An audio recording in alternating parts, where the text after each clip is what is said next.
এখন তো দুনিয়ায় মানুষের সব হাই প্রোডাক্ট মাল।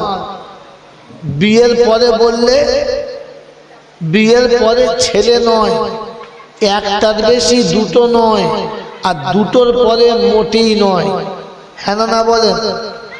দুটোর পরে যদি বাচ্চা হওয়ার চান্স আসে তো বললে পাইপটা তুলে ফেলে দে, ও পাইপই থাকবে না আর পানি যাবে। কথা বোঝেন না? বোঝেন নাই? বন্ধু, তো দুটোর বেশি মোটে নয়। ছেলের বয়স 24 পার হয়ে গেছে, মেয়ের বয়স 18 ক্রস করেছে। বাপের মাথা ঘুরছে, দুটো বিদায় করতে হবে। মেয়ের জন্য একটা ফার্স্ট ক্লাস জামাই চয়েস করেছে, আর ছেলের জন্য একটা সুন্দরী বৌমা চয়েস করেছে। একটার বাড়ি দাঁতপুরে আর একটার বাড়ি বেলডাঙায়। ছেলের বিয়ে দিয়েছে বেলডাঙায়, মেয়ের বিয়ে দিয়েছে দাঁতপুরে। বিয়ের 2 বছর গেল, বৌমারও একটা ছেলে হলো, বেটিরও একটা বাচ্চা হলো। আবার 2 বছর গেল, এরও পেটে বাচ্চা এলো, ওরও পেটে বাচ্চা এলো। বাজার ভালো? হ্যাঁ না বলে? এখন দিনকে দিন সংসারে আগুন লাগলো। একটা সময় এমন হলো যে মেয়েটি মনের দুঃখে স্বামীর ঘর ছেড়ে বাচ্চা নিয়ে চলে এলো। কাঁদছে, যাবে না। নানি বুঝাচ্ছে, দাদি বুঝাচ্ছে, যাবে না। ওর মা ধমক দিয়ে বলছে, যা, যাবি না মানে তোকে যেতেই হবে, যা। তো কাঞ্চার বলছে, মা আমি যাচ্ছি, তুই যাওয়ার জন্য তৈরি হ। বলে আমি যাবো কেন? বলছে তুই যাবি, আমি বিকালে যাচ্ছি, তোকে সকালে যেতে হবে। কারণ আমি যাব, গিয়ে হয় গলায় দড়ি দেবো, নাহলে বিষ খাবো, কারণ ওই বাড়িতে থাকা সম্ভব না। এই খবরটা যখন মা শুনেছে, তো মা কেঁদে মেয়ের গলা ধরে বলেছে, তুই আমার একটা মেয়ে, মরিস না, আমার বুকে থাক। সন্ধ্যাবেলা বাপ আসলে সব কথা বলেছে। বাপ দেখেছে বুড়ো হয়ে গেছি, চোখের জ্যোতি কমে গেছে, এখন আর পয়সা করি বেশি নেই, খাওয়াতে পারছি না। অতএব এমনিতে মেয়ের বিয়ে হয় না, এই 2 ছেলের মা তালাক হলে আর বিয়ে হবে বলে আশা করা যাবে? যদি বলেন যাবে? যাবে না। তাই বেটিকে মাঝখানে বসিয়ে একদিকে বাপ আর একদিকে মা, দুজনার চোখের পানি ফেলে আদর করে বুঝিয়েছে, মা তোর কপালটাই খারাপ। দেখে দিয়েছিলাম ছেলেটি ভালো, ছেলের বাড়ি ভালো, 2 বছর 3 বছর তো চললো ভালো, এখন কোন শয়তানের পাল্লায় পড়ে তোর সাথে হয়তো বেয়াদবি করছে, তুই দুঃখ করিস না, তুই একটু ধৈর্য ধর, সবর কর, আল্লাহকে বল। তোর কোলে 2টো কচি কচি বাচ্চা, এরা দুজন যখন বড় হবে তোর সুখ হবে, তোর দিন হবে, আর ওর রস গুটিয়ে গেলে ঘুরে তোর কাছে আসবে। এই সব বলে পট্টিপাট্টা দিয়ে মেয়েটাকে ভালো করে বুঝিয়েছে। মেয়েটা রাজি হলো। সকালবেলা মেয়ে যখন শ্বশুর বাড়ি যাচ্ছে, তখন ঝরঝর করে কাঁদছে আর যাচ্ছে। ওর মা বলছে, মা তুই কাঁদিস না আর আমাদের কাঁদাস না, কারণ তুই কাঁদতে কাঁদতে চলে গেলে ওই তোর কান্না দেখে আমরা বিদায় দিলে আমরাও ভালো করে থাকতে পারবো না। আমার সোনার মা তুই কাঁদিস না। এরপরে মেয়েটাকে বুঝিয়ে পাঠিয়ে দিল। রেজিনগরের দক্ষিণ পাড়ার বন্ধুদের জিজ্ঞাসা করছি, আব্বা মা কাজটা ভালো করেছে না খারাপ? যদি বলে ভালো করেছে, আলহামদুলিল্লাহ, খুব খুশি হলাম। কিন্তু আপনার আরেকটা ছেলেরও বিয়ে হয়েছে বলেছি, হ্যাঁ না? তারও একটা বাচ্চা আছে, একটা বাচ্চা পেটে আছে। এখন বেটার সঙ্গে বইয়ের আর বেশ জমছে না, 2 বেলা ঝগড়াঝাটি, 2 বেলা চিল্লাচিল্লি, কেচাকেচি। যখন এইরকম অশান্তি সংসারে হচ্ছে, তখন আপনি আপনার ছেলেকে কি বলেছেন? ওই অজাতের বাচ্চাকে ঝাঁটা মেরে তাড়িয়ে দে, তোকে আবার বিয়ে দেবো বলেছি না? বলি না? বলেছি। এই ছোট লোকের বাচ্চাকে রাখা যাবে না।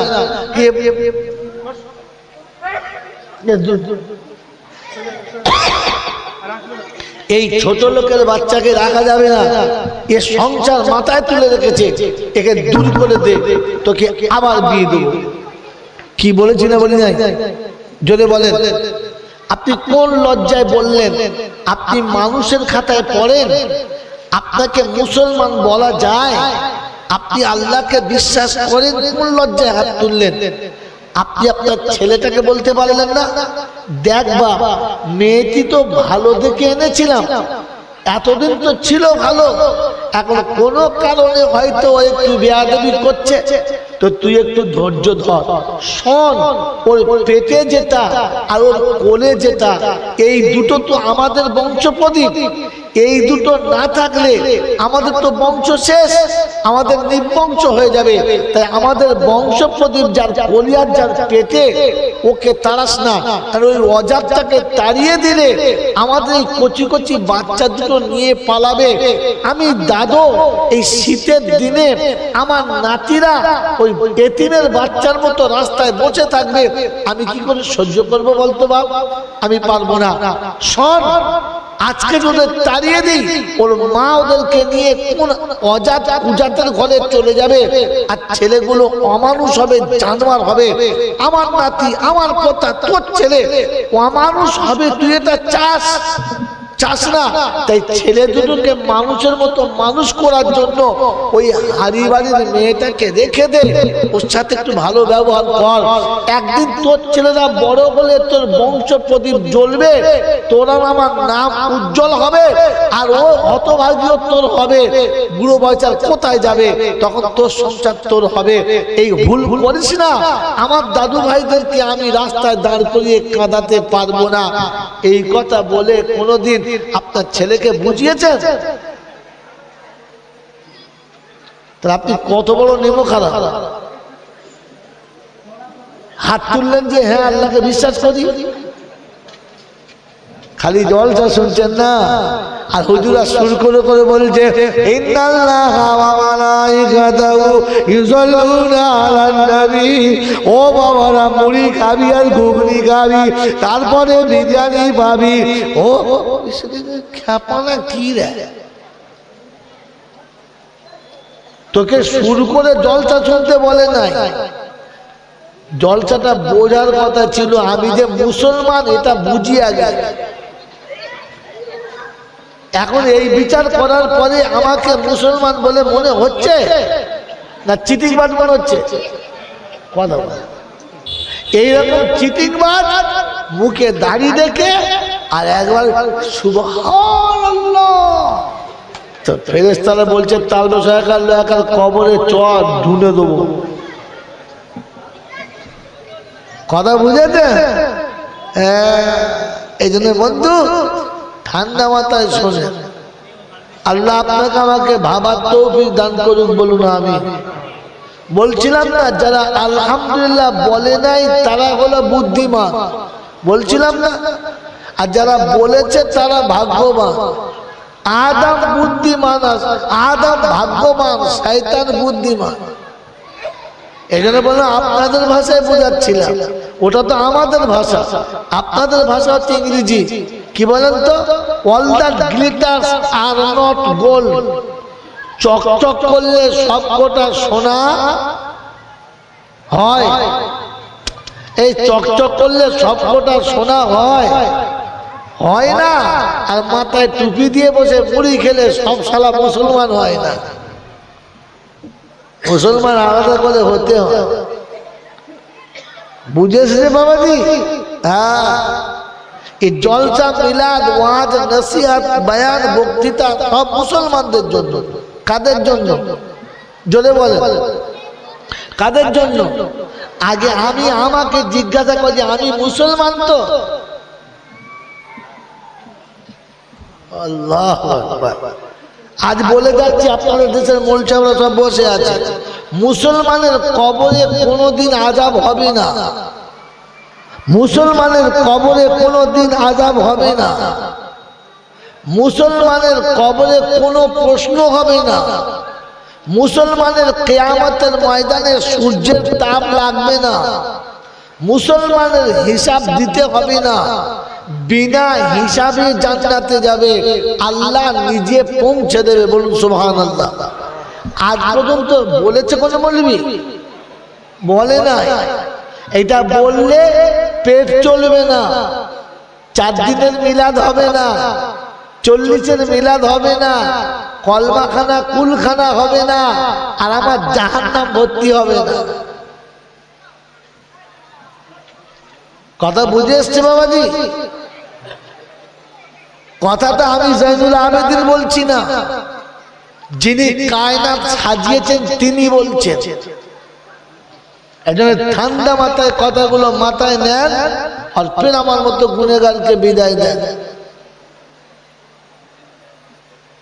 ঠিক তারপরে শত কোটি দরুদ সালাম বর্ষিত হোক আমার আপনার নবী, দোজাহানের বাদশা, তাজদারে মদিনা, সরওয়ারে কায়নাইন, ফখরে দোজাহান, ইমামুল আম্বিয়া, খাতিমুন নবিয়িন, আশিকুল আরিফিন, শফিয়ে মুজনবিন, আনিসুল গরিবিন, আশিকুল মুরাদিন, রহমাতাল লিল আলামিন, জনাবে মুহাম্মদুর রাসূলুল্লাহ সাল্লাল্লাহু তাআলা আলাইহি ওয়াসাল্লামের উপরে, সেই সাথে আল্লাহর অফুরন্ত রহমত ওয়াজাচিত বর্ষিত হোক তার সকল নেক বান্দা ও বান্দির উপরে, সকলে আল্লাহুম্মা আমিন।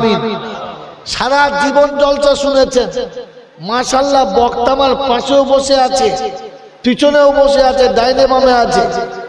শুনে রাখেন, প্রত্যেকটি আলেম বলেছেন যে এরকম মজলিসে জান্নাতের বাগানে যারা বসবে ওদের জীবনের গুনাহ মাফ হবে। সুবহানাল্লাহ। শুনেছেন না শোনেন নাই? শুনেছেন তো? তো শুধু আমাদের দুজনের হবে না, সবার হবে। ডাহা মিথ্যা কথা, 100% মিথ্যা কথা। আপনি কথাটা বুঝতে পারেন নাই, আর বোঝার মতো আপনার কাছে জ্ঞান নাই। বলে হুজুর আমরা সব মূর্খ, জ্ঞান নাই। না, বিদ্যা শিখলে বুদ্ধি বাড়ে, বুদ্ধি শিখলে বদমাশি বাড়ে, জ্ঞান বাড়ে না। আপনি MA pass, BA pass, MCom, LLB, DLA, editor, barrister, professor, engineer, যত রকমের যা কিছু করেছে সবগুলো জেনারেল শিক্ষিত। হ্যাঁ না? না জোরে বলেন তো। জেনারেল শব্দের মানে হলো সাধারণ। আর আল্লাহ সাধারণ না অসাধারণ? কথা বলেন। অসাধারণ। আল্লাহর কালাম সাধারণ না অসাধারণ? অসাধারণ। তার নবী সাধারণ না অসাধারণ? তো আপনি তো মাল সাধারণের বুদ্ধি রাখেন, অসাধারণ আপনি বুঝবেন কি করে? আপনার জ্ঞান কই? এইরকম মিলাদের সময় ঠান্ডার দিনে বাড়ির বউরা তাড়াতাড়ি করছে জলসা শুনতে যাব, আর ছেলেও কাঁদছে, বিরক্ত, বোঝে না, রান্নাও শেষ হচ্ছে না। তো তাড়াতাড়ি ছেলেটাকে নিয়ে দাদর কোলে দিয়ে বলেছে, দাদা আব্বা ছেলেটাকে ধরেন, বোঝান একটু, রান্না করে দিই। বউটা রান্না করতে গেছে, নাতিকে বলছে দাদু বোঝাচ্ছে, গল্প বলবো? বলছে বলো দাদু। ভালো গল্প? বলে মজার গল্প বলবো? বলে হ্যাঁ বলো। বলে তোর দাদির বিয়ের দিন আমি যা সেজেছি। দাদু সেজেছো? বলে হ্যাঁ। বলে এমন দাড়ি চেঁচেছি, এখন আছে যে, বুঝছো তখনকার কথা বলছি, এখন নয়, কথা চল। এমন দাড়ি চেঁচেছি আর হাত বুলিয়ে দেখেছি, তো দাদি বুঝতে পারে না দাড়ি উঠেছে না উঠে নাই। কি বুঝলেন? তারপরে বিয়ের পরে বুঝলি এমন চোখ মেরেছি তো দাদি লুটিয়ে পড়ে গেছে। তো নাতি শুনে হাসছে। তারপরে সেজা বাসুরাত বুঝলি পালন ভেঙে দিয়েছি। এই গল্প শুনে নাতি সময় কাটিয়েছে, মজা নিয়েছে। সত্য বলেন, বাসরাতের মজা নাতি বুঝতে পেরেছে? হ্যাঁ বলে বুঝতে পেরেছে? কারণ এর কাছে বোঝার মতো জ্ঞান নাই, এর কাছে বোঝার মতো জ্ঞান। যদি বলেন আপনাকে আমি বাংলা থিওরি বোঝাচ্ছি, একেবারে বাস্তব, কোরআন বাস্তব। তাই আপনার কাছে ঈমান বোঝার জ্ঞান নাই। একজন ঈমানওয়ালার দাম কত জানেন? জানেন না? আমাদের যে ঈমান করি, আর শুনি এক শস্যে পরিমাণ ঈমান নিয়ে গেলে নাকি আল্লাহ দুনিয়ার 10 গুণ দেবে। দেখাতে পারবেন? খালি গল্প শুনেছেন, আমি আপনাকে বাস্তব দেখাচ্ছি, শোনেন। এই বাচ্চাদের এখন বলছি চুপ করান, এরপরে কথা বলতে পালাবার নেই। যাই ছেলে বসে চুলায় জায়গাতে বস না, চুলায় চুলায় বসে বসে বসে মেরে মতো শোনেন। সারা জীবন শুনেছেন এক শস্যে পরিমাণ ঈমান নিয়ে গেলে দুনিয়ার 10 গুণ দেবে। আপনি দেখাতে পারেন না, খালি গল্প শুনেছেন। মেরে মোহতরম দোস্ত বুজুর্গ, আল্লাহর নবী যেটা বলেছেন ওটা সত্য না মিথ্যা? জোরে বলেন। এটা যদি কারো সন্দেহ হয় ও মুসলমান না মুনাফিক? মুনাফিক। আল্লাহ যেটা বলেছে ওটা সত্য না মিথ্যা? সত্য। এটাতে যদি কেউ সন্দেহ করে ও মুমিন না কাফির? কাফির। অতএব আল্লাহ শোনাচ্ছে, তার নবী শোনাচ্ছে, লা তাকুমুস সাআহ, অতক্ষণ কিয়ামত হবে না, হাত্তা ইয়াবকা আল্লাহ আল্লাহ, যতক্ষণ জমিনে একজন আল্লাহ বললে ওয়ালা থাকবে। এই আসমান নষ্ট হবে না, এই জমিন এরকমই থাকবে, এই পাহাড় পর্বত নদ নদী সব চলবে।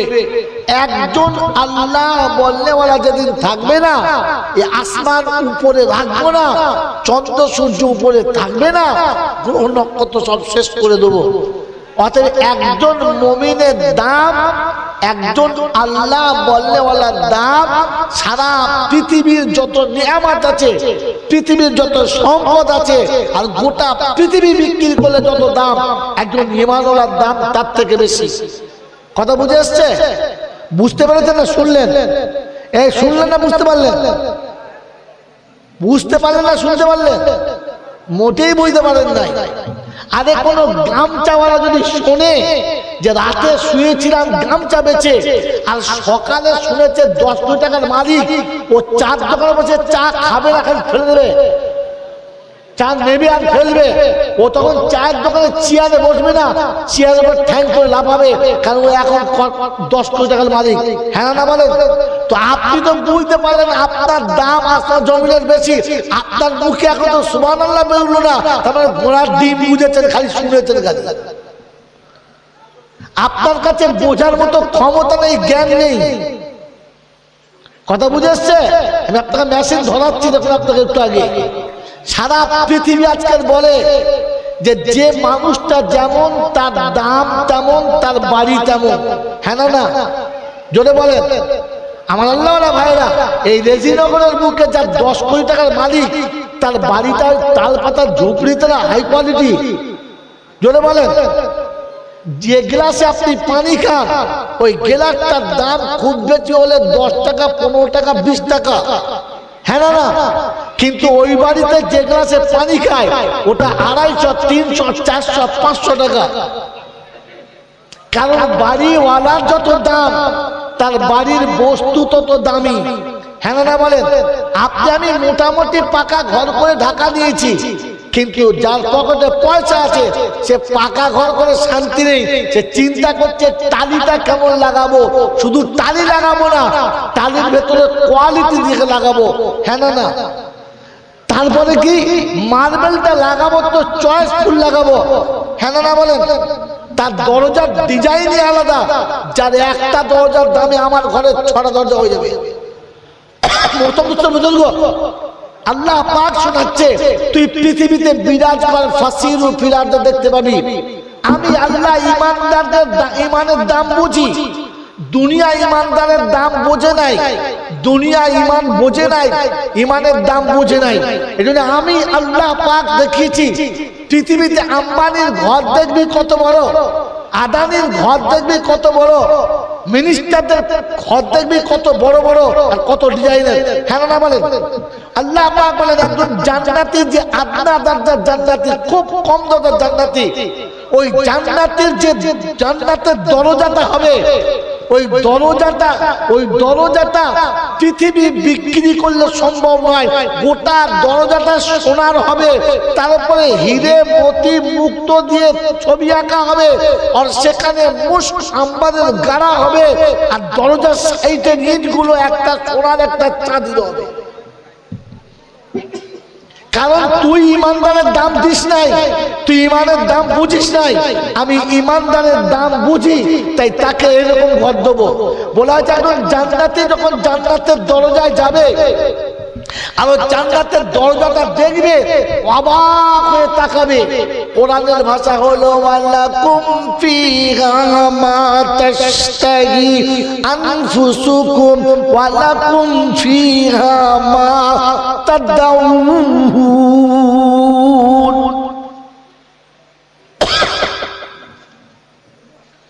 চোখ যেটা কল্পনা করতে পারে না, বিবেক যেটা আন্দাজ করতে পারে না, ওই রকম একটা দরজা হবে। আর দরজা দেখে অবাক হয়ে তাকাবে। 60 বছর শুধু দরজা দেখবে। তো 60 বছর যখন পেরিয়ে যাবে, তো খাদেম বলবে, বন্ধু শুধু দরজা দেখবি না, ঘরের ভেতর যাবি? হ্যাঁ তাই তো বটে, 60 বছর দেখছি। বলে একটা করে জান্নাতের দরজার একটা দিক থেকে তাকিয়ে মুখটা ঘুরিয়ে আরেক দিকে তাকাতে একজন মানুষের 60 বছর লাগবে। কি ঘোড়ার দিন 3টে দরজা থেকে 1000 দুয়ারে, ও তো 8 ঘন্টায় গোটা দেখে নেয়। জান্নাতের দরজা শুধু তাকিয়ে দেখতে 60 বছর লাগে। এরপরে ভিতরে যখন যাবে একটা পর্দা থাকবে। শোনেন ভালো করে, ইমানের দাম কতটা আপনি ইমানের দাম বোঝেন নাই, আল্লাহ ইমানের দাম বুঝাচ্ছে। জান্নাতে যখন জান্নাতের ভিতরে যাবে, তো প্রথম একজন রমণী তাকে স্বাগতম জানাতে আসবে। ওকে দেখার পরে মনে হবে পৃথিবীর কোন বিশ্ব সুন্দরী এই মেয়েটা চপ্পলের সমান হবে না। তো মনে করবে এটাই জান্নাতে আমার সাথী। ও কাছে যাবে, দূর থেকে সালাম দিয়ে বলবে, আপনি আমাকে টাচ করবেন না, আমি এই ঘরের ওই মোচা টোচার কাজ করি, একবার চাকরানি। বলে সর্বনাশ, এটা যদি হয় চাকরানি তো রাজরানী কেমন? বলে একটু ভিতরে যাও। আর একটু ভিতরে যাবে, আর ভিতরে যাওয়ার পরে আরেকজন রমণী অর্ধনগ্না শরীরে ওকে আদর করে ডাকবে, আসসালামু আলাইকুম। ওর কণ্ঠস্বর শুনে মনে হবে আরে রফিকের গলা শুনলাম না লতার গলা শুনলাম, বুঝতে পারি নাই। পর্দা সরিয়ে দেখে সর্বনাশ। কি বলি, জান্নাতের হুর ও যেমনি আগিয়েছে, বলছে দোহাই আপনি আমাকে স্পর্শ করবেন না, আমি আপনার বান্ধবীর খাদেমা, তার সেবিকা। তো চিন্তা করছি, এটা যদি হয় সেবিকা, আমাদের সবিতাটা কি কথা বলেন নাই? ওইখানে একটা কথা শুনিয়ে দিচ্ছি। ওই নিজের সাথীর সঙ্গে দেখা করার পরে, দেখা করার আগে 70 জন রমণী একেবারে 70 জন রমণী একেবারে চাঁদের মতো সুন্দরী, যাদের গায়ের গন্ধটা এমন পৃথিবীর মুসুস আম্বার অতটা সুন্দর নয়। যারা ভুল করে যদি লবণাক্ত সাগরে থুতো ফেলে দেয়, তো সাগরটা মধুর মতো মিষ্টি হয়ে যাবে। আসমান ফাটিয়ে যদি হাতটা নিচে নামিয়ে দেয়, তো কিয়ামত পর্যন্ত অন্ধকার হবে না, আলোই হয়ে থাকবে। এইরকম রমণী ওর কাছে এসে আঙুর, বেদানা, নাশপাতি, কমলা লেবু, মনের মতো ফল ইচ্ছা মতো নিচড়ে পেয়ারা নিয়ে আসবে, কিনারায় কিনারায় নড়লে পড়ে যাবে। যে পেয়ালাটা মতি মুক্ত খচিত হবে, কোটি কোটি টাকার দামের হবে, ওটা নিয়ে এসে দুজন দুদিক থেকে কাঁধে হাত দিয়ে মোহাব্বতে বলবেন লিজিয়ে অর্থটা পিজিয়ে। বলুন কেমন মজা হবে? আরে তোমার শাড়ি তো পাতলে 3 মাইল শুধু গন্ধ যায়, সেই মাল যদি বলো দুলা ভাই, তো মাল ফুলে পামুর কি আর পাত্তা নাই। ও এত সুন্দরী যার জীবনে গায়ে গন্ধ করবে না, ওই রকম রমণী এসে আপনাকে পান করাবে। ও ইচ্ছা করে ঠোঁটটা দেবে, আর পাশে থেকে টিপে ধরে ঢেলে দেবে, কেমন মজা হবে। ওগুলো গেলে মানে হাতগুলো মোমের থেকে নরম হবে আর মোমের থেকে বেশি সফট এবং বড় সুন্দর হবে, যে মুখে দিলে মুখ পর্যন্ত আবেগে জড়িয়ে ধরবে। এই শোনেন, এই পেয়ালাটা খাওয়ার পরে, পান করার পরে সঙ্গে সঙ্গে তুলে ডেনে চুলে ফেলে দেবে, যেটা কয়েক কোটি টাকার দাম হবে। কারণ কোরআন শিখেছে ইউজ অ্যান্ড থ্রো জান্নাতীদের জন্য। ওরে বোকা ছাগল কথাকার, 2 টাকার কলম তৈরি করে বলে ইউজ অ্যান্ড থ্রো। কথা বুঝে আসছে? জান্নাতীরা যে প্লেটে একবার খাবে ও প্লেট আর দ্বিতীয়বার খাবে না। যে গ্লাসে একবার পানি পান করবে ওটা দ্বিতীয়বার পান করবে না।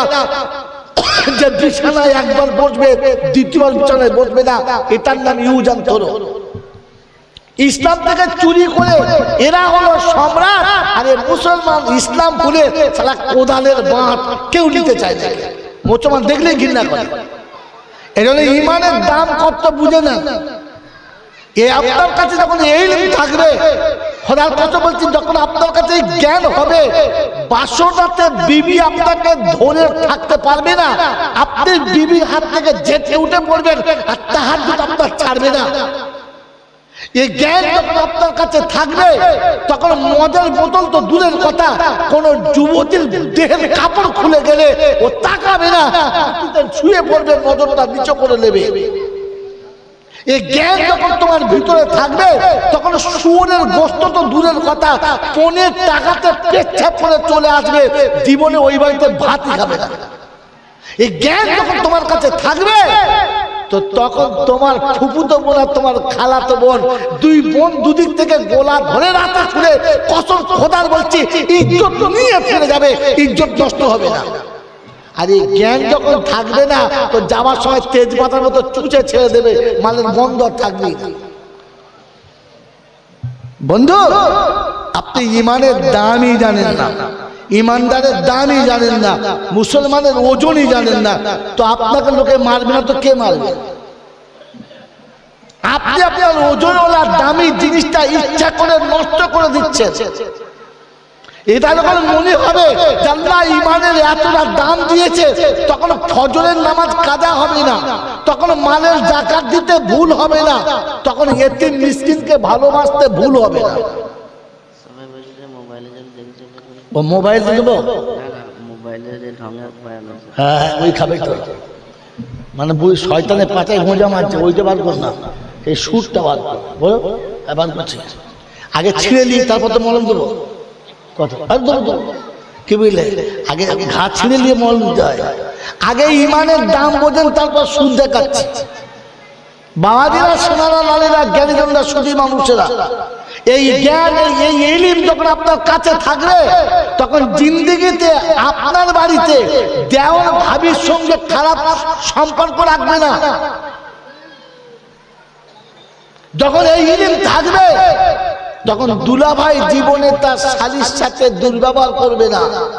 আর এই জ্ঞান যখন থাকবে না, তখন যেখানে পাবে ছাগলের মতো চিবিয়ে দেবে, বাকি রাখবে না। এবারে বুঝে দেখেন আপনার কাছে জ্ঞান আছে না না। যদি বলেন লেখাপড়া শিখেছি, ওটা বুদ্ধি, ওটা বুদ্ধি, বিদ্যে পড়েছেন তাই বুদ্ধি হয়েছে, আর বুদ্ধি হয়ে বদমাশি বেড়েছে। আগে লোক সুদের টাকা শুনলে মনে করতো হারাম, খাওয়া যাবে না। এখন শিক্ষিত লোকেরা বলেছে ওটা সুদ নয়, বেনিফিট, ওটা লভ্যাংশ। তার মানে ছিল শুয়োরের পায়খানা, ওপরে চিনি ছড়িয়ে দিয়ে বলে খাস্তা গজা, চালিয়ে যাও। আরে বলছে চলবে। বোকা কোথাকার, আপনার কাছে যদি বিদ্যা জ্ঞান থাকতো, তাহলে বৃদ্ধ বয়সের পিতা মাতাকে দূরে সরিয়ে দিত না। কারণ জ্ঞানীরা জানে মা বাপের মুখ দেখলে হজের নেকি পাওয়া যায়। জ্ঞানীরা জানে মায়ের মুখের দিকে তাকালে কাবা দেখা সওয়াব পাওয়া যায়। এরা লেখাপড়া শিখেছে। আমার দিকে তাকাও, এর নাম কি? এইদিকে তাকাও, কি খেয়াল করে দিকে তাকাও। কি বলে লেখাপড়া শিখেছে, আর কি লিখেছে? ছোট সংসার সুখী সংসার, হিসাবটা বড় সোজা, ছেলে মেয়ে সবকটা আমার, বুড়ো বুড়িটা বোঝা। হ্যাঁ না বলে? 3 তলা বাড়ি, ওপরে লিখেছে মা বাবার আশীর্বাদ। মিলাতে গেছি, জিজ্ঞাসা করছে তোর বাপ কই? বলছে বাপ তো আমাদের সাথে থাকে না, বাইরে থাকে। মা বাপ বাদ আর দরজা লেখা আছে মা বাবার। এ কত বড় চিটিং বাজে রে। তোমাদের এখানে নয়, আমাদের ওখানে বলছি। কি বুঝলে, মা বাপের ঘরে ঠাঁই দেয় নাই, আর ও হারাম করে লিখেছে মা বাবার আশীর্বাদ। ফেরেশতা চিন্তা করছে খোদা কোন দিক থেকে পিটলে শান্তি হবে। আল্লাহ বলছে তোর যেদিকে মন যাবে ধুলে দিবি। বোকা কোথাকার, বলে আমার কাছে জ্ঞান আছে। আরে বুদ্ধি আছে, বুদ্ধি, ওটা বুদ্ধি বদমাশি হয়। কথা বুঝে এসছে বাবাজি? চলুন এবারে ফিরে যাচ্ছি, যেটা শুনতে চাচ্ছেন আপনারা। কি শুনতে চাচ্ছেন? একটু সুর করে দিতে হবে, তাই তো? ওই সুরটা এই খেলে ঘায়ে লাগা। এই জন্য আল্লাহ শুনেছে মুসলমান হয়ে কবরে আয়, সব বেড়া পার, মুসলমান হয়ে আয়। আর শুনিয়ে দিচ্ছি ইয়া আইয়ুহাল্লাযীনা আমানুত্তাকুল্লাহ হাক্কা তুকাতিহি ওয়া লা তামুতুন্না ইল্লা ওয়া আনতুম মুসলিমুন। আয় ইমানদারেরা, বেনামাজিকে বলে নাই, সুদখোর মদখোর মাতালকে বলে নাই, নোংরা চরিত্রের কাউকে বলে নাই, ইমানদারদের দেখে বলেছে মুসলমান যদি হতে চাও ইত্তাকুল্লাহ, আল্লাহকে ভয় করো। ও রাজিনগরের বন্ধুরা, আমি মুসলমান, হ্যাঁ না বলেন? হুরবোকা মুসলমান না মুসলমানের ছেলে? আমরা এক কথায় মুসলমানের ছেলে। বেঁচে যাবি মুসলমান হলে, আমরা সব মুসলমানের ছেলে। জান্নাতে যাবি মুসলমান হলে, সব মুসলমানের ছেলে। আযাব থেকে বেঁচে যাবি মুসলমান হলে।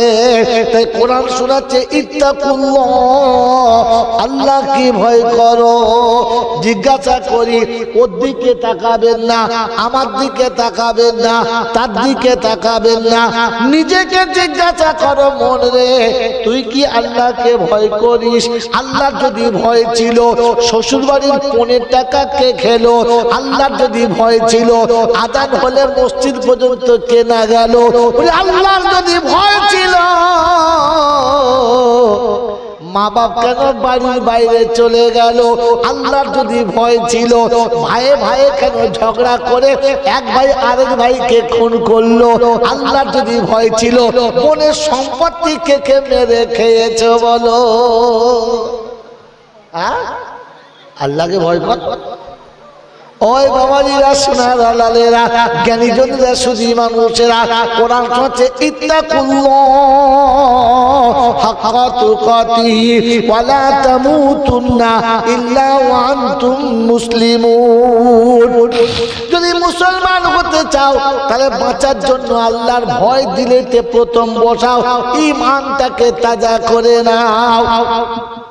আমার আল্লাহওয়ালা ভাইরা, জ্ঞানীজনেরা, সুধী মানুষেরা, ওই আল্লাহকে জিজ্ঞাসা করো, রাব্বানা, আমি তো জানি আমার ঈমান আছে, কিন্তু খাঁটি কিনা?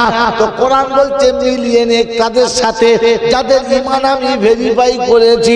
আর শুনেছি ফাইন আমানু বিমিসলি মা আমানতুম বিহি ফাকাদ ইহতাদা ওয়া ইন তাওয়াল্লাউ ফাইন্নামা হুম ফি শিকাক ফাসায়াকফিকাহুমুল্লাহ ওয়া হুয়াস সামিউল আলীম। সিবগাতাল্লাহ ওয়া মান আহসানু মিনাল্লাহি সিবগা ওয়া নাহনু লাহু আবিদুন। কোরআন শরীফের প্রথম পারায় সূরা বাকারার প্রথম পারায় সূরা বাকারার 137 নম্বর আয়াতে, প্রথম পারার লাস্ট পৃষ্ঠার মিডল পয়েন্টে আল্লাহ পাক রব্বুল আলামিন শোনাচ্ছেন ফাইন আমানু বিমিসলি মা আমানতুম বিহি ফাকাদ ইহতাদা। যদি ঈমানের আমার কাছে বিজয়ী হতে চাও, নবী সাহাবীদের সাথে ঈমান এনে দেখাও। ঈমানওয়ালাদের নমুনা, আল্লাহ যেটা বলবে ওটা করবে, কোনো বাধা তারা মানবে না।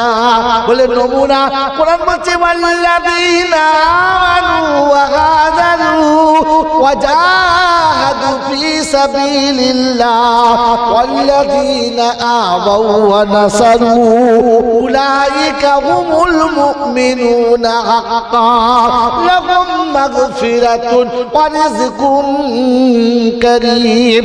কোরআন শরীফের পারা নাম্বার 10, সূরার নাম সূরা আনফাল, আয়াত নাম্বার 74, 74 নম্বর আয়াতে বাঁদিকের পৃষ্ঠার মিডল পয়েন্টের নিচেতে আল্লাহ পাক বলছে ওয়াল্লাযীনা আমানু ওয়া হাজারু।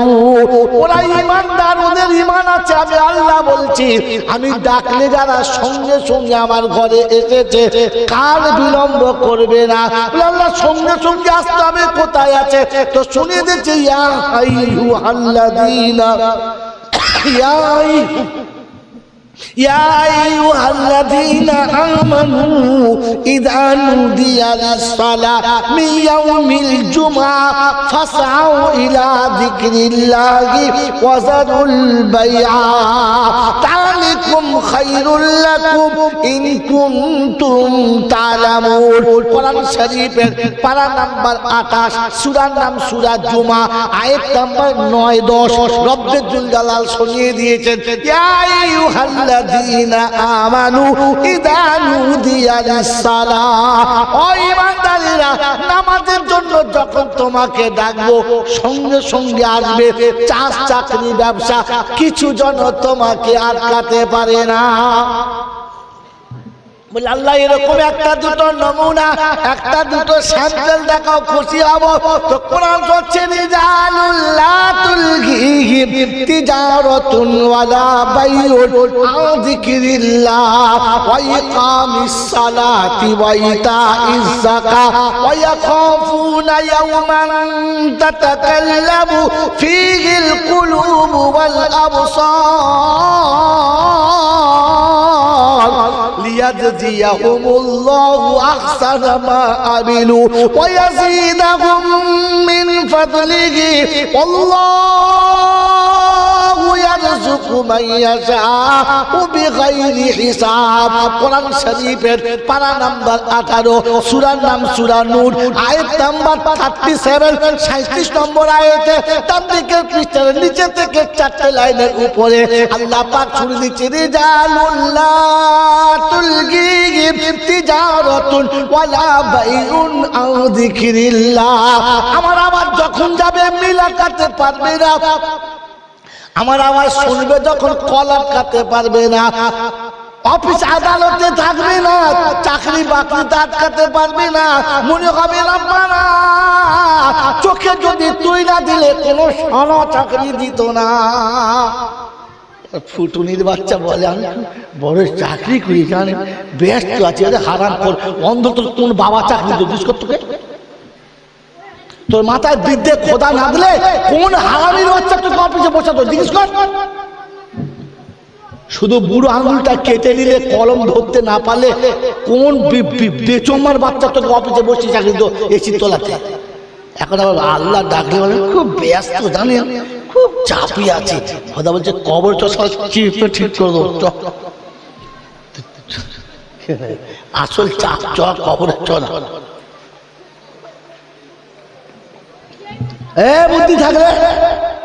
বুদ্ধি থাকলে চাপ আসবে, আর জ্ঞান থাকলে চাপ,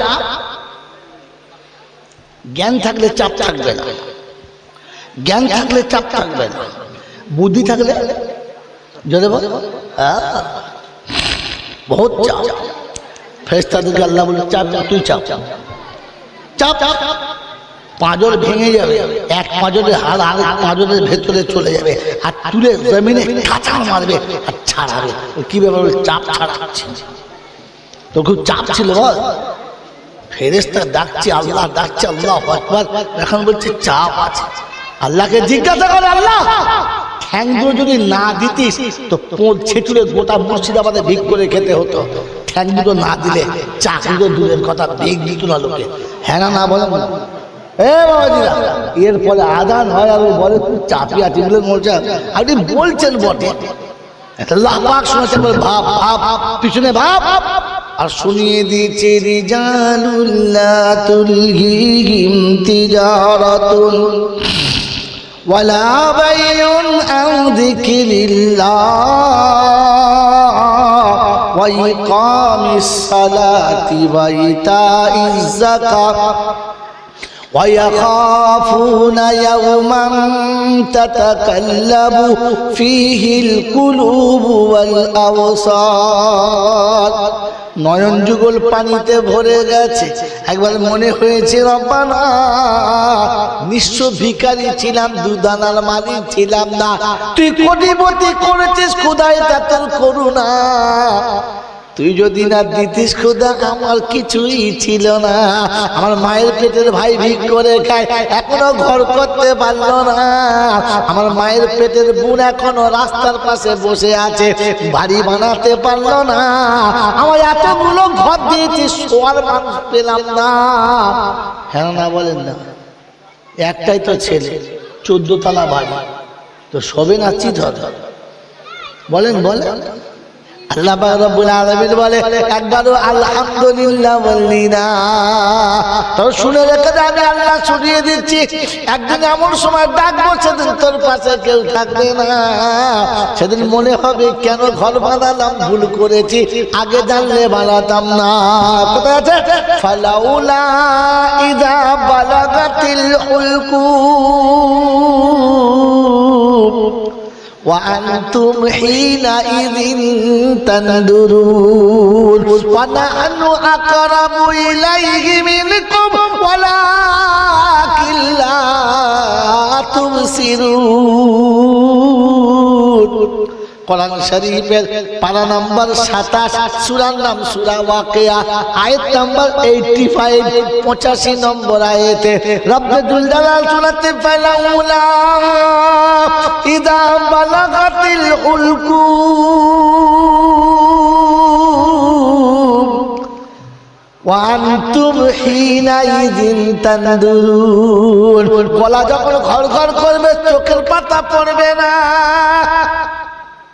ওই কোলের বিবি পালিয়ে যাবে তোর পাশে আর থাকবে না ছেলে মেয়েদের বলবে তোরা পালা এই দৃশ্য দেখিস না এই দৃশ্য দেখলে তোদের 6 মাস ঘুম আসবে না ওই সময় বলবে ডেকে হাফেজ সাহেবকে হাফেজ সাহেব ছাড়া পারবে না বিয়ের সময় হাফেজ সাহেবকে ডাকে নাই ছেলে মোচো মানির সময় হাফেজ সাহেবকে ডাকে নাই তখন ও সব জানে হ্যাঁ না বলো তখন সব জানে যখন ঘর করছে বলে হাফেজ সাহেবকে ডেকে আনে হাফেজ সাহেব আসুন বলে কি ব্যাপার বলে মা ডেকেছে ও বেচারা জানে না মনে করছে মনে হয় কি ডিম সেদ্ধ দেবে ওকে বুঝতে পারতো এরকম খাতে ফেলবে বেচারা গিয়ে দেখে বলছে চাচি বলে আমি বাইরে আছি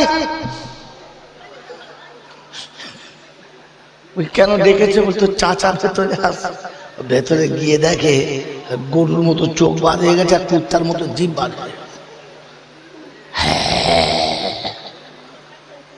চিন্তা করছে কি করি বলছে দেখো বাবা একটা কিছু কর আমি দরজার এপারে আছি তুমি ভেতর যাও ও ভেতরে গিয়ে চিন্তা করছে তাকিয়ে দেখলে তো জান চলে যাবে ভয় আর তাকায় না চোখ বন্ধ করে চিন্তা করছে পালিয়ে গেলে চাকরি যায় বেশিক্ষণ দাঁড়িয়ে থাকলে জান যায় যা চোখ বন্ধ কর চোখ বন্ধ করে শুধু আসি ফেরেশতা বলছে শেষ সিন এখন শেষ সিন চলছে শেষ সিন বুঝে গোটা জীবনে মুতে পানি ঢেলে সারা মরার সময় ইয়াসিন দিলে মাল টেকে যদিও 2 ঘন্টা বাঁচতো ফেরেশতার টুটি টিপে তুলে নিয়েছে উঠে বড় ঝামেলা নোট তোর ইয়াসিন শুনতে হবে না সারা জীবন কাওয়ালি শুনেছে আর মরার সময় ইয়াসিন শুনছে কি সারা জীবন কি শুনেছে মুর্শিদে পার করেগা মুর্শিদে পার করেগা গলায় হাত কেটে বলে আল্লাহ তুই দেখে লেগা মুর্শিদ বলে সে কেটে বলেছে গোটা জীবন ধরে এই করছে জ্ঞানগম্য কিচ্ছু নেই শুধু বুদ্ধি খাটাচ্ছে ভঙ্গবাজি করছে দিন আজগুলো জলচা করতে করতে বলছে মনে সব সাবসিডি আছে জল সাবসিডি কি গো সাবসিডি কি চিন্তা করছে কি জ্বালা গেল কোথায় বলতে আমি কি দেখলে বাবু সাবসিডি আমি জীবনে শুনি না আছি ভাই জলচা করতেছি লোক শোনে সব পালিয়ে গেল সকালবেলা জিজ্ঞাসা করছি, হ্যাঁ ভাই সাবসিডি কিরকম? বাজার চলে যাবে। বাজারে গেছি, বাজারের দোকানে গেছি, এক দোকানদার বলছে যে আপনি কাল জলসা করবেন, ও জলসা আমরা শুনে যান, সাবসিডি থাকতে হবে। আচ্ছা একটু বুঝান না আমাকে। বলছে শোনেন, আমরা জীবনে যা করবো সব করবো, আপনি ঠেকিয়ে নেবেন। একদম চিন্তা করছি, মারাত্মক ব্যাপার তো। এখন চলুন আজকে চলুন সাবসিডি দেবো। আজকে 3 দিন জলসা হবে। দিনাজপুরে ইসলামপুর থেকে নিয়ে যেতে হয় দাসপাড়া বলে জায়গাটার নাম, গ্রামের নাম দোলাপাড়া। গেছি, সন্ধ্যাবেলা চিন্তা করছি সাবসিডি কি দিতে হয়। তো তখন আমার একটা কাওয়ালি মনে পড়েছে, কি বুঝলেন, এই সাবসিডি দেবো চলো। আচ্ছা সন্ধ্যেবেলা বিশাল 8-10 হাজার মনে হচ্ছে ইজতেমার প্যান্ডেল, আরে ভর্তি লোক। আমি প্রথম উঠে খোদবাটা ছোট্ট করে পড়েছি, কারণ ও 7 বাড়ি বোঝা না। শোনেন, ওই নামাজ রোজা করার আগে দিল রেখো সাফাই রে মুমিনা ভাই, আগে পীরের কদম চুমন করা চাই। হ্যাঁ এইটাই এইটাই আমি কি হারামি দেখেছি। শোনো মুমিন ও মুসলমান, পড়লে তো হবে না কোরআন, আলিফ লাম মিমের আগে মানে জানা চাই, নইলে হাফেজ কারি হবি, জটম্বর না খোদা পাবি। মারাত্মক ব্যাপার তো। তাহলে কোরআন হাদিস পড়ে দরকার নেই, নামাজ পড়ার দরকার নাই। কি শোনো মুমিন ও মুসলমান, পড়লে তো হবে না কোরআন, আলিফ লাম মিমের আগে মানে জানা চাই, নইলে হাফেজ কারি হবি, জনম্বর না খোদা পাবি, হাসর মাঠে নবীজিকে চেনা হবে দায় রে মুমিনা ভাই, আগের পীরে কদম উঁচি করা চাই। বলে হুজুর নাও তো সাদা, নাও তাকবীর। বললাম আল্লাহ, শয়তানের মাথায় বুদ্ধি দেখো, মাদ্রাসার আদায়টা হয়ে যাক, তারপর তো আমি সাবসিডি দেবো। বললেন দমে আদায় করলো, দমে আদায় করলো। আল্লাহ মাফ করুক, আপনি জানেন নাম সব ঠিকানা বলে দিলাম। ওই মাদ্রাসাতে মোটামুটি 4-5 লাখ টাকা আদায় হলো। আদায় হয়ে গেছে। হ্যাঁ ভাই, এটা আমার সাবসিডি আছে, ওটা নিয়ে যাবেন না? বলছে তো বলেন। ওটা আপনাদের আগে সাবসিডি, এখন পিছনে। শোনো মুমিন, নামাজ রোজা করার সাথে দিল রেখো সাফাই রে মুমিনা ভাই, নামাজ রোজা করার সাথে দিল রেখো সাফাই রে মুমিনা ভাই, এমন পীরের কপাল চেপে ঝাঁটা মারা চাই। শোনো মুমিন ও মুসলমান, পড়তে তোমায় হবে কোরআন, আলিফ লাম মিমের মানে জানার দরকার নাই। তো কে বললেন আপনি জানতেন? আল্লাহ রাসূল বলেছেন আল্লাহু আ'লামু বিমুরাদিহি, এর মানে আল্লাহ জানে, আর কেউ জানে না। তুই পাকা মুমিনের মাসফতি পড়তে এসেছিস, হ্যাঁ? এজন্য মেরে মহতরম মুসলমান, ওই বুদ্ধি খাটাবেন না, বুদ্ধি খাটাবেন না। আপনার ইলম বার করুন, জ্ঞান বার করুন। আল্লাহ আপনাকে আমাকে ভাবার তৌফিক দান করুক, বলুন আমিন। জোরে বলেন আল্লাহুম্মা। এজন্য কোরআন শুনেছি, রিজালুল্লাহ তুলহিহিম তিজারাতুন ওয়ালা বাইউন আন যিকরিল্লাহ। ইমানদারের নমুনা শুনে নাও। আল্লাহর ঘরে যখন আজান হবে, আল্লাহ যখন ডাক দেবে, সামনে যত বাধা হবে সবকটাকে সাইড করবে, কোন বাধায় তারা আটকাবে।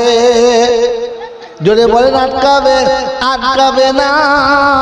একটা নমুনা, আল্লাহর নবী সাল্লাল্লাহু তাআলা আলাইহি ওয়াসাল্লাম মদিনার মসজিদে নামাজ হচ্ছে, মদিনার মসজিদে নামাজ চলছে।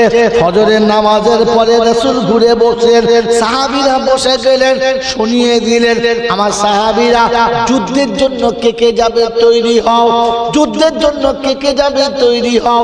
যতগুলো সাহাবী পিছনে নামাজ পড়েছে একসঙ্গে দাঁড়িয়ে বললেন লাব্বাইক ইয়া রাসূলুল্লাহ, আমরা যুদ্ধে যাওয়ার জন্য তৈরি আছি সবাই। কেউ ভাবে নাই বিবি কেমন আছে, বাচ্চা কেমন আছে, ছেলের কি হবে, মেয়ের কি হবে, কার কি হবে, ওটা না, আমাকে জান্নাতে যেতে হবে। এটাই হলো মুমিনের নমুনা। নাম লেখানো হয়ে গেছে।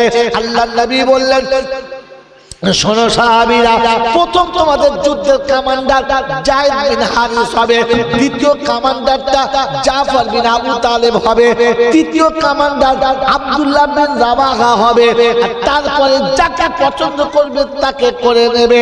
যুদ্ধের জন্য তৈরি হও, তোমরা বাড়িতে যাও, বিবিদের কাছ থেকে বিদায় নিয়ে এসো, আর যেন দেরি করবে না।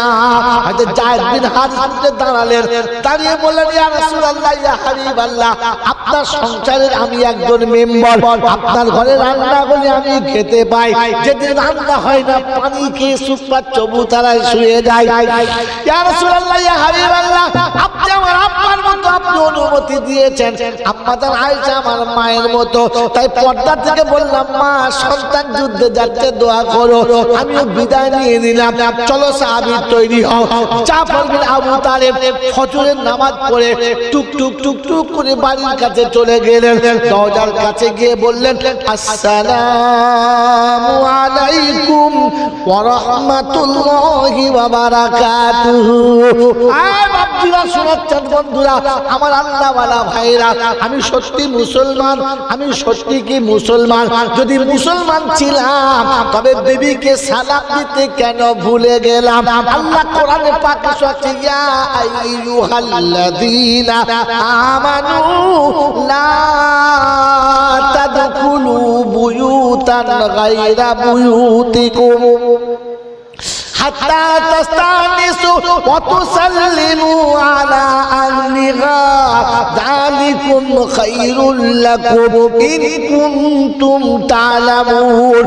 কোরআন শরীফের পারা নাম্বার 18, সূরার নাম সূরা নূর, আয়াত নাম্বার 25, 25 নম্বর আয়াতে ডান দিকের পৃষ্ঠার মিডল পয়েন্টের একটা লাইন উপরে আল্লাহ পাক শুনিয়ে দিয়েছেন, ইয়া আইয়ুহাল্লাযীনা আমানু লা তাদখুলু বুয়ুতান গায়রা বুয়ুতিকুম। কারো ঘরে প্রবেশ করবি না, ইহাটাকে নিজের ঘরে প্রবেশ করবি না, আগে সালাম দিবি তবে প্রবেশ করবি।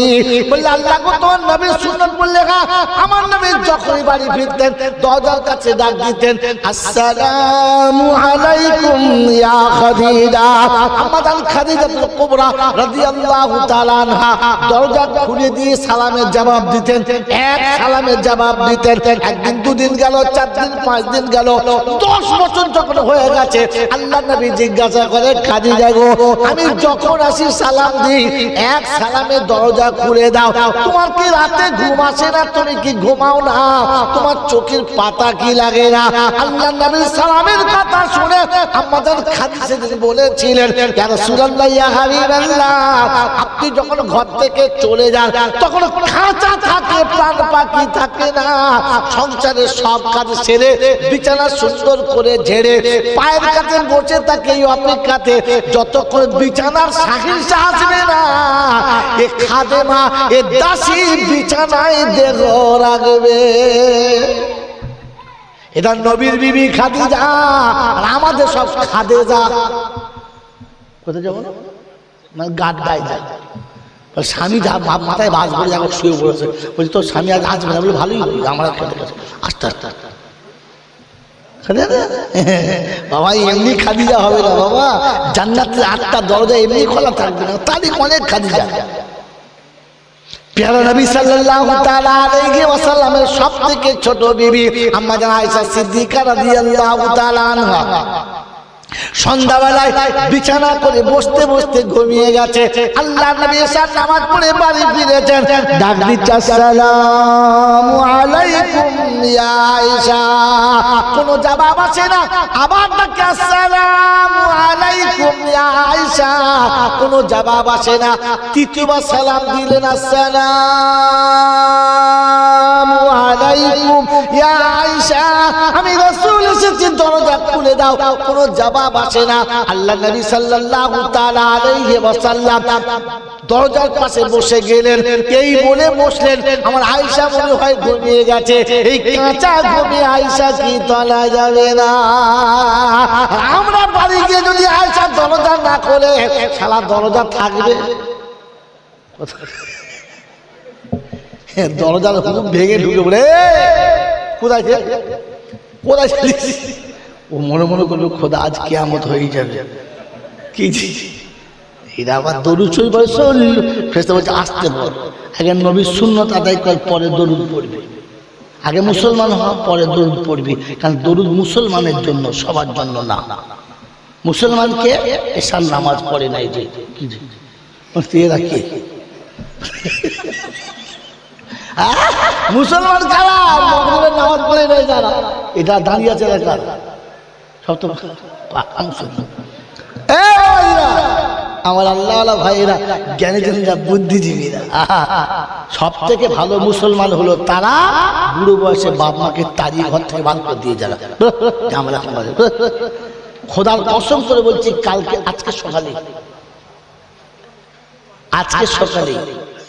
ছেলে ইঞ্জিনিয়ার, মা আমাকে ফোন করে বলছে ভাইজান কিছু মনে করুন, একটা কথা বলবো। আরে কি হলো বউ? বলে বলে কি হলো বলে? বলছে ভাই মুসলমানদের কোনো বৃদ্ধাশ্রম নাই।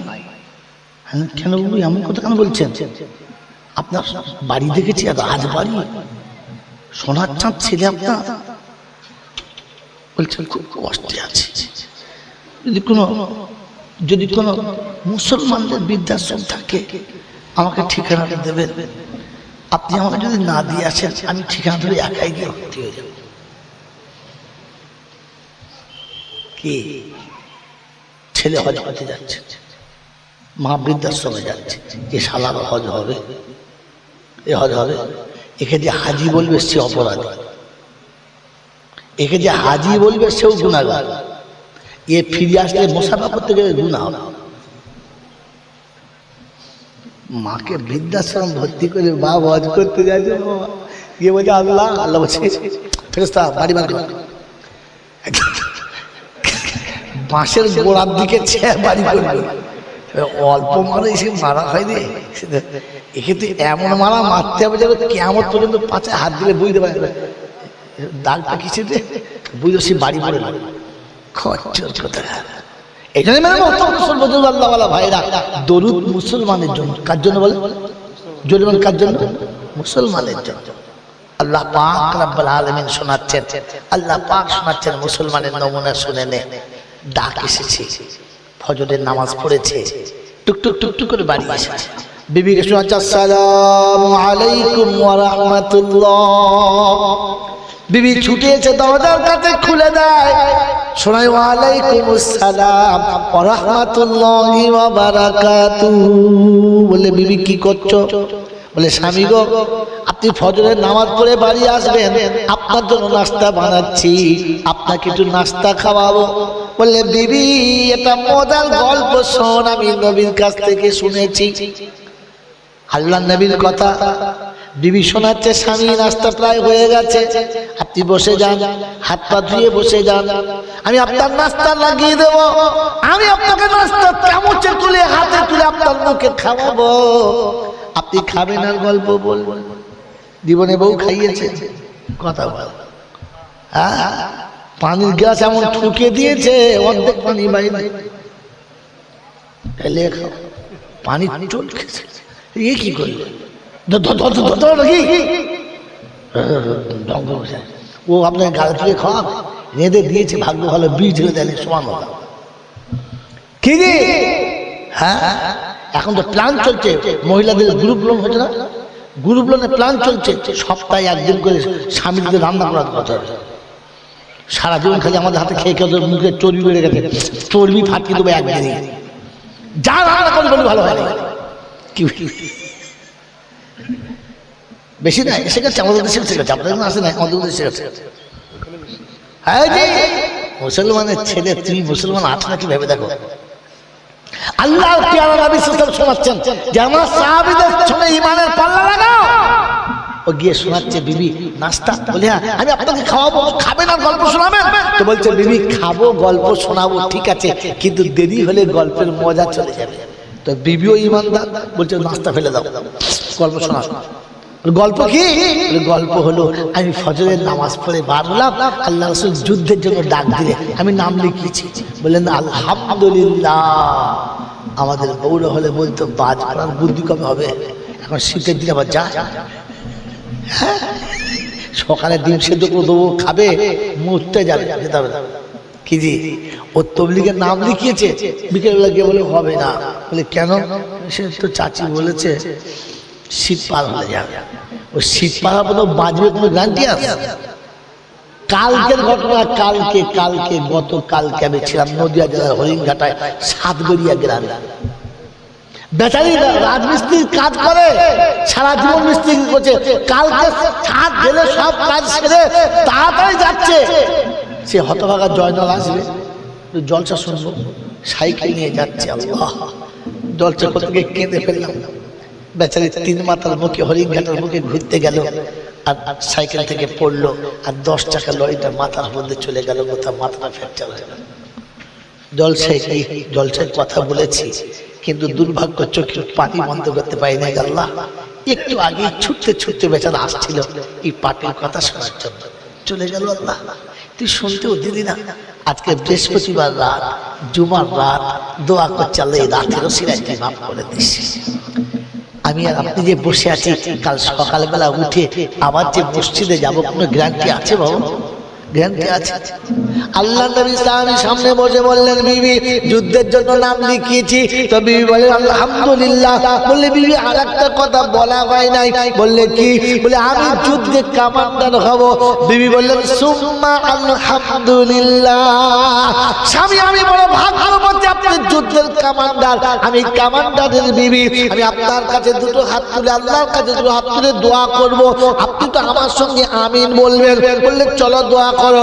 বিবি হাত তুলেছে, রব্বানা, হৃদয় সিংহাসনে যাকে বসিয়ে সম্রাটের আসন দিয়েছি, যে দেখে জীবনে কাউকে স্পর্শ করতে দিই নাই, যাকে দেহটাকে পুরো দান করেছি, যার মুখ থেকে বাবা ভুলে গেছি, যার পাশে থেকে দেশ ভুলে গেছি, যার সাথে থেকে দুনিয়া সব ভুলে গেছি, যে হাসলে আমি হাসি, যে কাঁদলে আমি কাঁদি, যার ভালোবাসায় গোটা জীবনটা বুক বেঁধে বসে আছে, আমি আমার হৃদয় সিংহাসনের সম্রাটটাকে যুদ্ধের ময়দানে পাঠাচ্ছি। আল্লাহ বীরের মতো লড়াই করবে, আল্লাহ বীরের মতো লড়াই করবে, দুশমনদেরকে কেটে কচু কাটা করবে, ইসলামী পতাকা উড়িয়ে দেবে। দুশমনের হাতে তীর তলোয়ারের আঘাতে গোটা শরীরটা ক্ষত বিক্ষত হবে, রক্তাক্ত হয়ে যখন বাড়ি ফিরবে, ইসলামী পতাকা উড়িয়ে যখন বাড়ি ফিরবে, ভালোবাসার কলিতাকে নামাবো, আদরের আঁচল দিয়ে দেহটা মুছে দেব, আবার সুস্থ করে যুদ্ধের জন্য তৈরি করব। আল্লাহ নবী সাহাবী জাফর বিন আবু তালেব সঙ্গে সঙ্গে তরবারি বার করে বিবির হাতের উপরে রেখে আস্তে করে চেপে নিচে নামিয়ে দিয়ে বলেন, বিবি রে, উল্টো দোয়াটা করিস না, তোর দোয়া আমার আল্লাহর দরবারে কবুল হবে না। বিবি জিজ্ঞাসা করছে, স্বামী আমি উল্টো কি বলেছি? পালাতে বলি নাই, লুকুতে বলি নাই, যেতে বারণ, উল্টো কেন? বললে, বিবি আজকের যুদ্ধে কমান্ডার 3 জনা, আমি তাদের মধ্যমণি, শাহাদাত তো ফাইনাল জানি, ফিরে আসার হবে না। সারা জীবন সংসার করতে তোমার সঙ্গে অনেক সময় কম বেশি বলে ফেলেছি, অনেক কথা তুমি ব্যথা পেয়েছো, আমি স্বামী বলে কিছু বলতে পারো নাই, আজ তোমার কাছে ক্ষমা চাচ্ছি, তুমি মাফ করে দাও। ওই আল্লাহ বলে বন্ধুরা, বিছানায় শুয়ে বিবি থাকলে চুলদাড়ি পেকে গেছে, গায়ে মাথায় হাত বুলিয়ে বলে নিও, দেখ যৌবনের জোশে কাঁচা বয়সে সংসার করতে তোকে অনেক সময় গালি দিয়েছি, একটা মেরেছি, যেটা মারা উচিত ছিল না, আমার ভুল হয়ে গেছে, বুঝলি, জানি না বাঁচবো কিনা মরে যাবো, তাই তুই আমাকে ক্ষমা করে দে, হয়তো মরার আগে ক্ষমা চাইতে পাবো না, কসম খোদার বলছি, ওই বৃদ্ধা মহিলার ভালোবাসা ডবল যদি না হয়ে যায়, তোমাকে জড়িয়ে ধরে যদি না বলে, ওই কথা বলো না, ওই কথা বলো না, আমি সব মাফ করে দিয়েছি, তোমার জীবনে ক্ষমা চাওয়া হয়ে যাবে। ক্ষমা চাওয়ার এটা নমুনা, মরার আগে ক্ষমা চাইতে হয়। আমরা কখন ক্ষমা চাই? যখন লাশ খাকে চলে যাচ্ছে, যা মাফ করে দিল, তুই তো দিলি, ও কি করে দেবে? হ্যাঁ, তুই যে মাফ করে দিলি, বললি, কথা শুনতে পেলে ও? কাকে বললি তুই? জ্যানকে বলতে পারলি না? আজকে জলসা শুনে বাড়ি যাচ্ছেন, যান, বাড়ি গিয়ে বিবিকে কাছে নিয়ে আড়ালে, যেখানে ছেলে মেয়ে নাই, নাতিপুতি কেউ নাই, নিরালায় দুজনই আছেন, সেখানে গিয়ে একটু হেসে বলবেন, দেখ বয়স অনেক হয়েছে, দেখ না মানুষ কেমন টুকটুক করে উঠছে আর মরে যাচ্ছে, এমন এমন রোগ হচ্ছে বুঝতে পারা যাচ্ছে না, মরে যাবে, দেখ কোনদিন আমি হয়তো মরে যাবো, বাঁচবো না, তুই আমাকে ক্ষমা করে দিস, একটা সুন্নত জিন্দা হবে। আর একটা সুন্নত জিন্দা হলে 100 শহীদের সওয়াব আপনি পেয়ে যাবেন, বলুন সুবহানাল্লাহ। হ্যাঁ বাবা জি, ভাইরা সাহাবী শোনাচ্ছে, দেখো সংসারের জীবনে অনেক ভুল হয়ে গেছে, বাকি জীবন তুমি আমাকে নিয়ে যে সুখের সংসার করবো ঠিক করেছিলে, সব শেষ হয়ে গেছে, এবার তুমি একা থাকতে হবে, আমি চলে যাব, আর হয়তো ফিরে আসবো না, আর ফিরে আসবো না। তবে তোর কাছে অনুরোধ করে যাচ্ছি, বলে কি, দুটো কচি কচি বাচ্চা আছে, এই বাচ্চাদের মানুষ করিস, যুদ্ধের জন্য তৈরি করিস, ওদেরকে বাপের মতো যুদ্ধে পাঠা, অমানুষ করিস না। বিবি বললেন ঠিক আছে। এরপরে স্বামী বার হয়ে চলে যাচ্ছে, বিবি ছুটে গিয়ে বলেছে, স্বামী একটু দাঁড়াও না, আর একবার তোমার মুখটা দেখে নিয়ে একটু দাঁড়াও, তুমি তার কোনোদিন আসবে না, তোমাকে তার জীবনে কোনোদিন কাছে পাবো না, তাই একটু দাঁড়াও, জানবো একটু তোমাকে দেখে নিয়ে। বিবি কাঁদতে কাঁদতে জবাই করা কবুতরের মতো জমিনে পড়ে ছটছট করেছে, বলেছে, স্বামী দরজার ওই পারে পর্দায় থাকো, এপারে আসবে না। বিবি ওপারে ছটছট করছে, বলছে, স্বামী আর জীবনে দেখা হবে না, আমার জন্য দোয়া করো, আমি যেমন তোমার কথা রাখতে পারি। স্বামীকে বিদায় দিচ্ছে, দুটো ছোট ছোট বাচ্চা মায়ের দুপাশ থেকে ছুটে আব্বার কাছে ডাক দিয়েছে, আব্বা একটু দাঁড়াও। কি আব্বা গো, আত্মজীবনে কোনোদিন আব্বা বলে কোলে চাপা হবে না, ঈদের দিনে সব বাচ্চারা বাপের হাত ধরে যাবে, আমাদের হাত ধরার কেউ থাকবে না, আমরা দুজনের হাত ধরে যাব, তাই শেষ অনুরোধ তোমার কাছে, তোমার দুই কোলে একবার আমাদের নাও, একবার বুকে তুলে নাও, একবার আদর করে আমাদেরকে কপালে চুমো খেয়ে বিদায় দিয়ে দাও। হয়তো জাফর আবু তালেব সেদিন বলেছে, শোনো, মার কাছে ফিরে যাও, কোলে চাপাটা ভুলে যাও। আমি তোমাকে কোলে নিয়ে আদর করতে গিয়ে আমার নবীর ডাকে সাড়া দিতে দেরি হবে, এটা পছন্দ করি না, যাও চলে যাও। তবে শুনে যাও, আমার আল্লাহ যদি খুশি হয়ে জাফরকে জান্নাতি করে, কথা দিচ্ছি জান্নাতের দরজায় চুপ করে বসে থাকবো, তোরা দুজন যতক্ষণ আব্বা বলে আমার কোলে চাপবি না, আমি বাপ ততক্ষণ জান্নাতের দরজা ক্রস করবো না, জান্নাতের দরজা ক্রস করবো না, কথা দিচ্ছি, যা যা।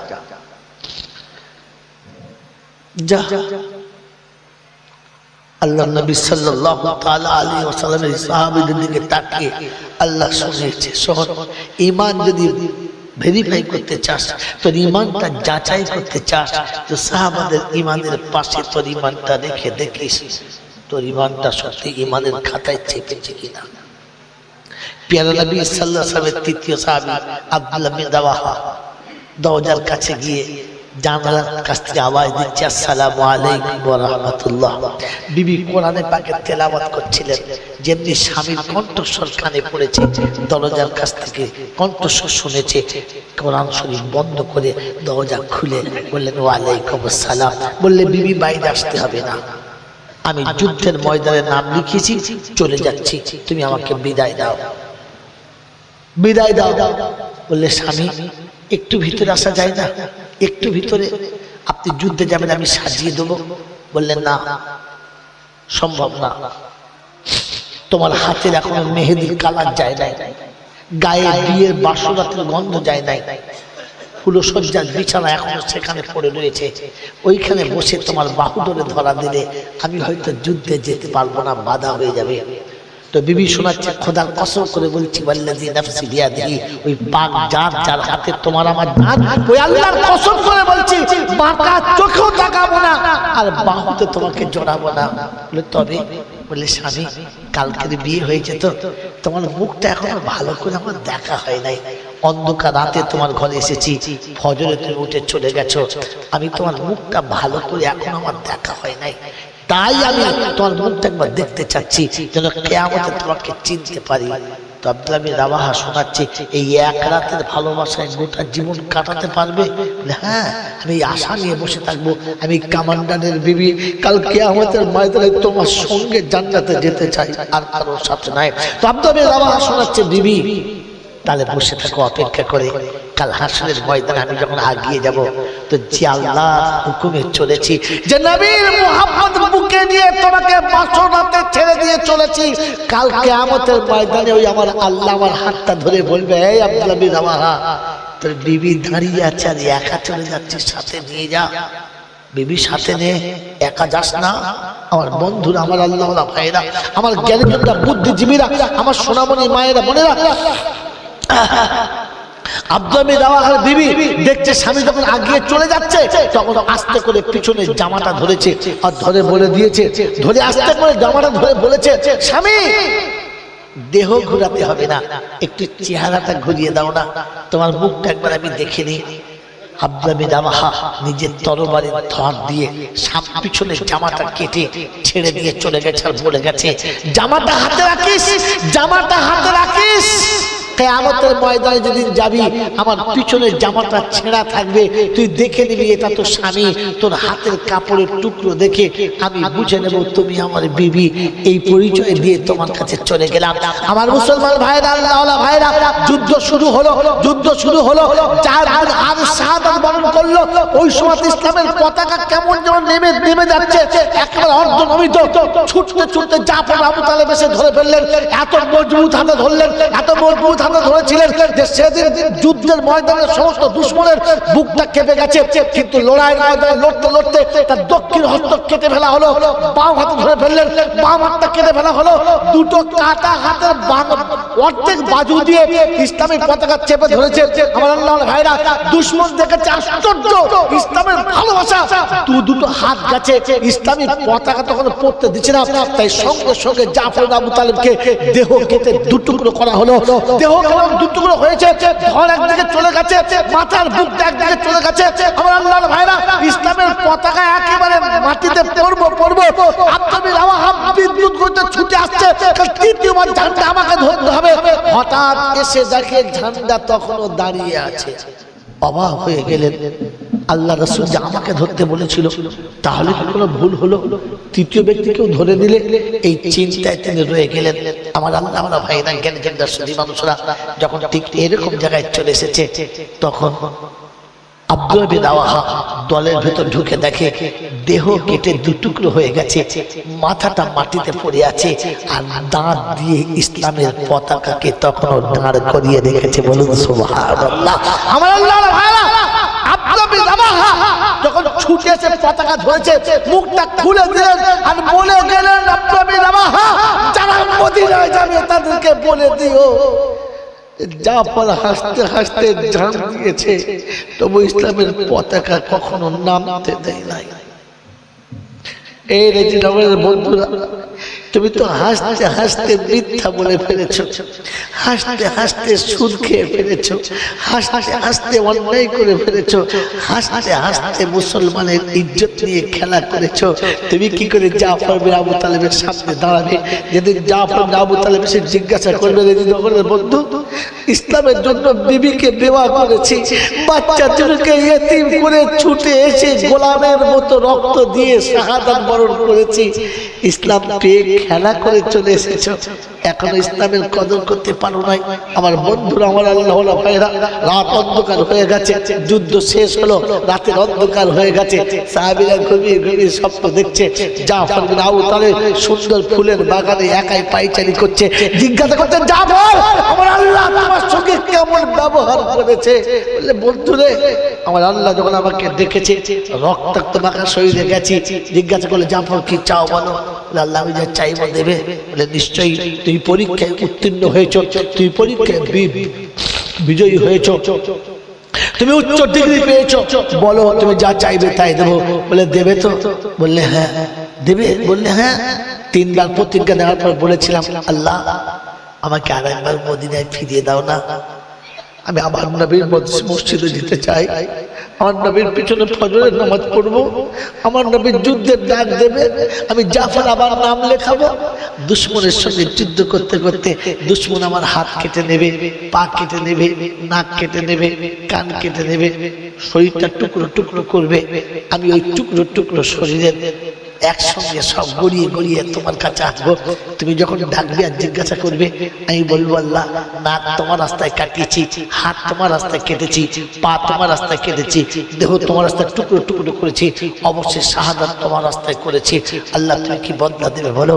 আল্লাহ পাক রব্বুল আলামিন বলে, জাফর একবার পরীক্ষাতে বিজয়ী হয়ে গেলে তাকে দ্বিতীয়বার পরীক্ষায় আমি বসাই না, তাকে আর কখনো পরীক্ষায় বসাবো না। তুমি জান্নাতের বাগানে চলে যাও, জান্নাতের স্বাদ তোমার ভালো লাগে না? সেদিন জাফর তাহলে বলেছিলাম, পরওয়ারদিগার আলম তোমার ইজ্জতের কসম, তোমার জালালের কসম, তোমার ইজ্জত জালালের কসম রব্বুল আলামিন আল্লাহ, শাহাদাতের মরণে যে মজা পেয়েছি জান্নাতের বাগানে সে স্বাদ খুঁজে পেলাম না, সে স্বাদ খুঁজে পেলাম না। আল্লাহ পাক সূরাতে ফাইন আমানু বিমিসলি মা আমানতু বিহি। আমি আর আপনি তো সুদের মজা পেয়েছি, হারামের মজা পেয়েছি, মদের মজা পেয়েছি, নোংরা চরিত্রের মজা পেয়েছি, ইমানের মজা এখনো পেলাম না। তাই তো রাতের অন্ধকারে ঘুম ভাঙলো না, ফজরের জামাতে শরীক হতে পারলাম না, সারাদিনে একবারও কোরআনের তেলাওয়াত করা হলো না, সারাদিনে আল্লাহর নামের একবার তাসবিহ করা হলো না, সারাদিনে একবারও আস্তাগফার করার মতো সুযোগ পেলাম না। এখনো মাথায় টুপি দিয়েও পথ চলতে পারলাম না, এখনো মুখে দাড়ি নিয়ে পথ চলতে পারলাম না, কারণ ইমানের মজা ভিতরে আনতে পারলাম না, ইমানের স্বাদ আনতে পারলাম না। মুসলমানের ছেলে মানুষটি বেঁচে আছে, মরে যায় নাই, তাই মাথার কাছে দামি আঙ্গুর এনে রেখে দিয়েছে, বেড়াবাসের আঙ্গুর এনে দিয়েছে, একবার টাটকা আঙ্গুর নিচে রসটা দেয় আর আঙ্গুরটা দেয়, ও মুখে একটু নেয় আর কুল্লি করে ফেলে বলে ভালো লাগে না, আমি খাবো না। লোকটা কি মরে গেছে? লোকটা মরে গেছে না। আঙ্গুরটা কি খারাপ হয়ে গেছে? না। তাহলে স্বাদ পেল না কেন? আঙ্গুরের স্বাদ নেওয়ার মতো আর ক্ষমতাই ছিল না। আমার আল্লাহ ওয়ালা ভাইরা, আমি আপনি মরে যাই নাই, আপনার আমার ইমান মরে যায় নাই, আপনার আমার ইমান মরে যায় নাই, ওই রকম জীবিত আছে যে জীবিত থাকলে ফলের রস স্বাদ বুঝতে পারা যায় না। আপনার আমার ইমান ওই রকম বেঁচে আছে যে কালেমার মজা বুঝতে পারে নাই, কোরআনের মজা বুঝতে পারে নাই, সালাতের মজা বুঝতে পারে নাই, সওমের মজা বুঝতে পারে নাই, শুধু খালি বেঁচে আছে, ইমান বেঁচে আছে, কোন রকমে বেঁচে আছে। তাই নেক আমলের কোন স্বাদ আমার বুঝে আসলো না। আমার বন্ধুরা, আমার আল্লাহওয়ালা ভাইরা, আমার জ্ঞানী জন্য সুদী মানুষেরা, আমার সোনামণি মায়েরা বোনেরা, এই শীতে রাতে এতক্ষণ কষ্ট করে বসে আছেন, আল্লাহ আপনাদের কষ্টের মজুরি ইহকালেও দান করুক, পরকালেও দান করুক। আমি গুনেগার, ঠিক সেভাবে বোঝানো সম্ভব হলো না। উষ্ণ সময় এলে, গরমের মতো একটু সময় এলে ফাঁকা বুঝে সময় করবেন। এরকম সন্ধ্যাবেলা 8টাতে তুলবেন, ইনশাআল্লাহ 8, 9, 10 আল্লাহ যতক্ষণ নিয়ে যাবে সেদিন শোনাবো। আজকে এ পর্যন্ত শেষ করছি। একবার মনে রাখি, মানুষের জীবন প্রদীপ শেষ হওয়ার আগে মনে হবে, মানুষের জীবন প্রদীপ শেষ হওয়ার আগে মনে হবে আর কেউ রইল না। তাই শেষ শুনিয়ে দিচ্ছি, শেষ কথা শুনিয়ে দিচ্ছি। কেমন করে ভুলে আছো ও গো জননী, নয়ন আড়ালে মোরে কখনো রাখনি। মাগো হারিয়ে তোমায় সব হারালাম, কি আর আছে বাকি,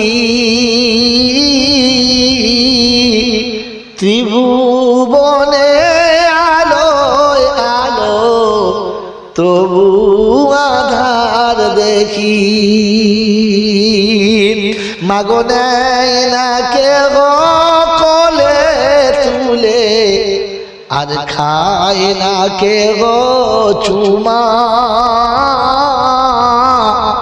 ভুল করিলে অবুঝ বলে পাইনি মাগো ক্ষমা। সবাই দেখে বাঁকা চোখে, কেউ আদরি তাকাই না, কারণ আমার পৃথিবীতে নেই কো বেঁচে মা। স্নেহের পিতা সেও তো এখন থাকে দূরে দূরে, কার কাছে মা রেখে আমায় গেলে তুমি মোরে। আমার এক পলকে কেমন হবে কখনো ভাবিনি,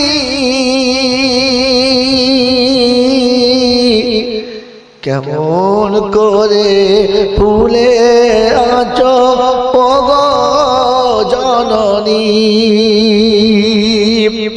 ধুলায় পড়ে কাঁদলে ক্ষুধায় কোলে তুলে নিতে, আদরে মা খায়ে খাবার খাইয়ে মাগো দিতে। ঘুম পাড়াতে মাগো তুমি তোমার বুকের উপর নিয়ে, হৃদয় আমার শীতল হতো তোমার আঁচল হাওয়া পেয়ে। এখন ঘুমাই ধুলার উপর মাটির বিছানা, কোথায় আছি কেমন আছি কেউ খবর রাখে না। দুঃখ এখন বন্ধু মাগো আমার কান্না জনম সাথী,